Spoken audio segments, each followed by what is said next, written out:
નમસ્તે દર્શક મિત્રો, હું છું અરવિંદ સ્વામી અને આપ જોઈ રહ્યા છો કાન ખોલ કે સ્વામી ન્યૂઝ ચેનલ. એપિસોડમાં આપણે વાત કરીશું ભાજપના રાષ્ટ્રીય અધ્યક્ષ કોણ. ભાજપના રાષ્ટ્રીય અધ્યક્ષ વિશે આમ તો આ ચોથો પાંચમો આપણો એપિસોડ હશે. કોઈને કોઈ કારણસર ભાજપના રાષ્ટ્રીય અધ્યક્ષની પસંદગીનું કાર્ય એ લંબાતું જાય છે. ઘણા સમયથી એમાં વિલંબ થઈ રહ્યો છે. અત્યારે જેપી નડ્ડા કાર્યકારી રાષ્ટ્રીય અધ્યક્ષ છે. એનો કાર્યકાળ તો ઘણા સમય પહેલાં પૂરો થઈ ગયો છે, પરંતુ વિશ્વની અવળી મોટી પાર્ટી હોવા છતાં સાહેબ એના અધ્યક્ષને નક્કી કરવામાં મહિનાઓ નીકળી જાય છે. એનું એક જ કારણ છે કે આંતરિક જૂથવાદ બહુ વિકર્યો છે. એક બાજુ ભાજપ છે, એક બાજુ સંઘ છે. ભાજપ છે એટલે આખું ભાજપ નથી, અમિત શાહ અને મોદી બે જ છે. અને બીજી બાજુ સંઘ જે છે એ સંઘ પોતાના પસંદગીનો ઉમેદવાર મૂકવા માગે છે. ભાજપ છે એ પણ પોતાની પસંદગીનો ઉમેદવાર મૂકવા માગે છે. સંઘે જે વ્યક્તિને પસંદ કરે છે, જે 4-5 નામ આપ્યા છે, એ 4-5 નામ છે એ ભાજપને પસંદ નથી. ભાજપ એટલે આપણે અમિત શાહ અને નરેન્દ્ર મોદી એમ સમજીશું, આખું ભાજપ નહીં. અને નરેન્દ્ર મોદી અને અમિત શાહ જે નામ સૂચવે છે એ સંઘને પસંદ નથી.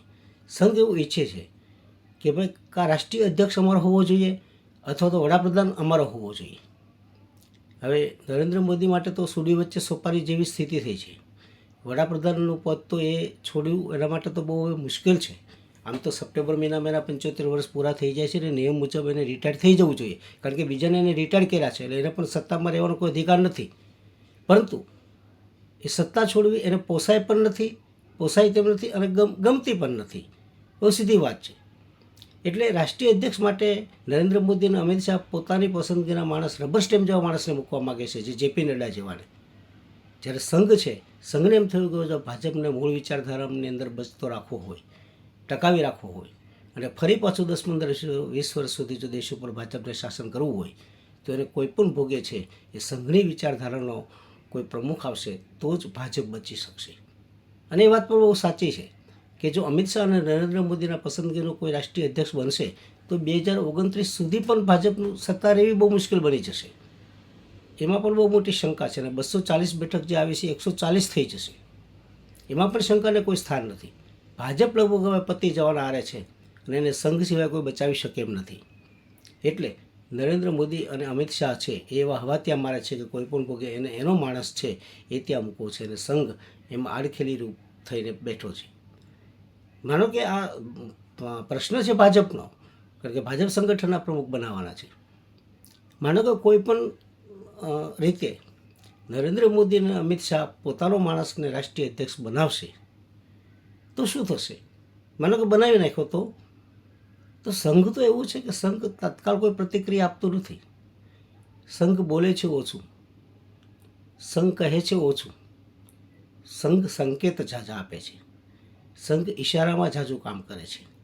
અને સંઘના ટેકા વગર આ દેશ ઉપર ભાજપને શાસન કરવું એ ચણા ચાવવા જેવું, લોખંડના ચણા ચાવવા જેવું બરાબર છે.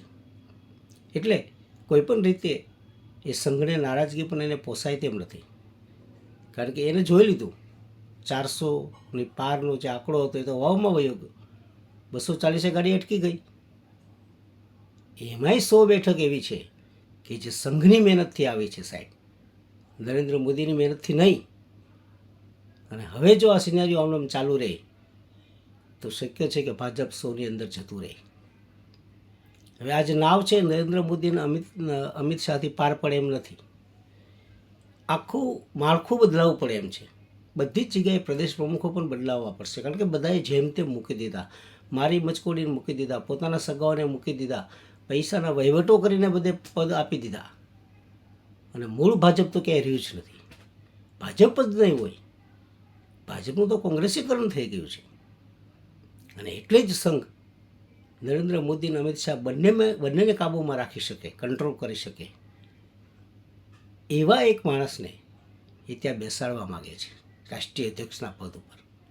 સંજય જોશીનું નામ ચાલ્યું હતું, પણ સંજય જોશીનું નામ તો એ કોઈ સંજોગોમાં નરેન્દ્ર મોદી અને અમિત શાહ સ્વીકાર કરે જ નહીં, કારણ કે એ તો બહુ આ બે કરતાં બહુ મહાન હસ્તી છે, તાકાતવાળો માણસ છે. પરંતુ એ પછીના જે 2-4 નામો છે એમાં પણ ભાજપને વાંધો છે અને સંઘ એના પર અડગ છે. હવે જોઈએ સંઘ સફળ થાય છે કે ભાજપ સફળ થાય છે. ભાજપ જનો પોતાની પસંદગીના ઉમેદવારને રાષ્ટ્રીય અધ્યક્ષ પદે બેસાડવા સફળ થશે તો ભાજપનું ભવિષ્ય પણ બહુ સારું નહીં હોય. આ પણ એક નિશ્ચિત હકીકત છે.